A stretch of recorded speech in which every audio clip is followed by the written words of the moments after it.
Hello दोस्तों, मैं doctor Dharmendra Kumar Sinha, visiting professor and psychologist. आज मैं पर्सनालिटी डेवलपमेंट के अंतर्गत 2 टिप्स आप लोगों से शेयर करने जा रहा हूँ।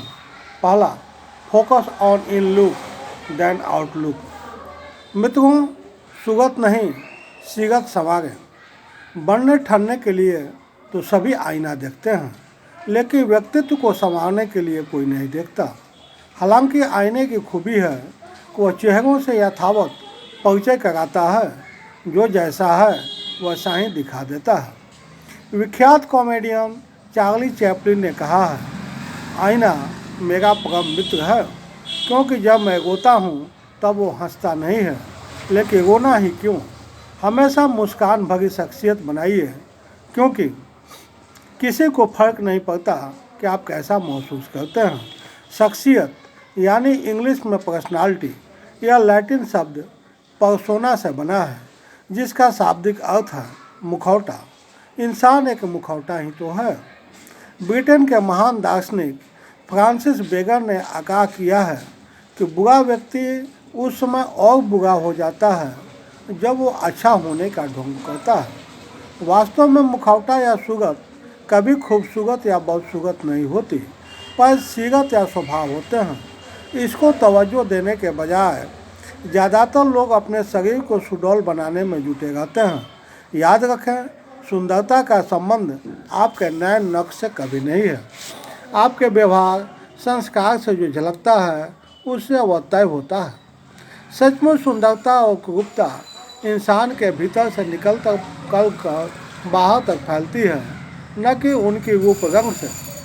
फिर भी ज़्यादातर लोग खुद की कमियों को दुरुस्त करने के बजाय दूसरों को कसूरवार ठहराते हैं। किसी शायर ने खूब कहा है, धूल चेहरे पर थी, आईना साफ करता रहा। इसलिए आईना नहीं बल्कि अपना चेहरा साफ कीजिए और सुगत नहीं सीरत संवारें।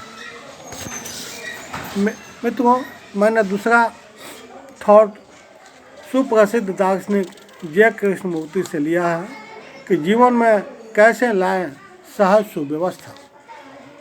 मित्रों, हम में से अधिकतर लोग अव्यवस्थित हैं, वेशभूषा, विचार, व्यवहार और कार्यों में। वस्तुतः व्यवस्थित होने का अर्थ है दबाव रहित होकर शांत और स्थिर बैठना, सौम्य और सुंदर ढंग से भोजन करना, अवकाशपूर्ण रहते हुए भी उत्तरदायित्वपूर्ण और तत्पर रहना, अपने विचारों में स्पष्ट और सटीक होते हुए भी संकीर्ण न होना। जीवन में इस व्यवस्था का आगमन सद्गुरु से होता है। यदि आप जीवन की गतिविधियों में सद्गुरु नहीं हैं, तो आपका जीवन अस्त व्यस्त हो जाता है। सद्गुरु होने से विचारों में निश्चितता और संपूर्ण अस्तित्व में व्यवस्था का आगमन होता है, लेकिन यह प्रयास से नहीं होता। जब कोई सद्गुरु बनने का प्रयत्न करता है, तो उसकी सहजता समाप्त हो जाती है। प्रयत्न उसे प्रतिष्ठा की ओर ले जाते हैं और अंततः वह सद्गुरु नहीं बन पाता।